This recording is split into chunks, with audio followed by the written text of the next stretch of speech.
యోబు గ్రంథం 42వ అధ్యాయం. అప్పుడు యోబు యెహోవాతో ఈలాగు ప్రత్యుత్తరమిచ్చెను.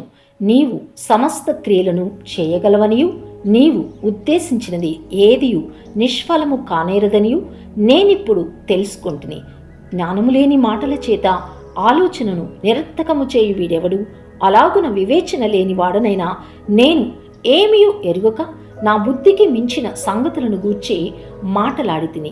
నేను మాటలాడగోరుచున్నాను, దయచేసి నా మాట ఆలకింపుము. ఒక సంగతి నిన్ను అడిగెదను, దానిని నాకు తెలియచెప్పుము. వినికిడి చేత నిన్ను గూర్చిన వార్త నేను వింటిని, అయితే ఇప్పుడు నేను కన్నులారా నిన్ను చూచుచున్నాను. కావున నన్ను నేను అసహించుకుని ధూళిలోనూ బూడిదలోనూ పడి పశ్చాత్తాపపడుచున్నాను. యెహోవా యోబుతో ఆ మాటలు పలికిన తరువాత ఆయన తేమానీయుడైన ఎలీఫజుతో ఈలాగు సెలవిచ్చెను. నా సేవకుడైన యోబు పలికినట్లు మీరు నన్ను గూర్చి యుక్తమైనది పలకలేదు గనుక నా కోపం నీ మీదను నీ ఇద్దరు స్నేహితుల మీదను మండుచున్నది. కాబట్టి 7 ఎడ్లను 7 పొట్టేళ్లను మీరు తీసుకుని నా సేవకుడైన యోబునొద్దకు పోయి మీ నిమిత్తం దహనబలి అర్పింపవలను. అప్పుడు నా సేవకుడైన యోబు మీ నిమిత్తం ప్రార్థన చేయును. మీ అవివేకమును బట్టి మిమ్మును శిక్షింపక ఉండునట్లు నేను అతనిని మాత్రం అంగీకరించెదను. ఏలయనగా నా సేవకుడైన యోబు పలికినట్లు మీరు నన్ను గూర్చి యుక్తమైనది పలుకలేదు. తేమానీయుడైన ఎలీఫజును, షూహీయుడైన బిల్దదును, నయామాతీయుడైన జోఫరును పోయి యెహోవా తమకు ఆజ్ఞాపించినట్లు చేయగా యెహోవా వారి పక్షమున యోబును అంగీకరించెను. మరియు యోబు తన స్నేహితుల నిమిత్తం ప్రార్థన చేసినప్పుడు యెహోవా అతని క్షేమస్థితిని మరలా అతనికి దయచేసెను. మరియు యోబునకు పూర్వము కలిగిన దాని కంటే 2 అంతలు అధికముగా యెహోవా అతనికి దయచేసెను.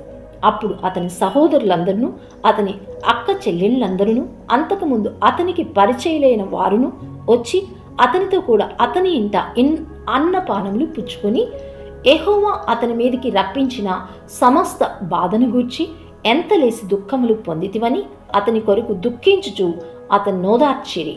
ఇదియుగాక ఒక్కొక్కడు ఒక వరహాను, ఒక్కొక్కడు బంగారు ఉంగరమును అతనికి తెచ్చి ఇచ్చెను. యెహోవా యోబును మొదట ఆశీర్వదించినంతటి కంటే మరి అధికముగా ఆశీర్వదించెను.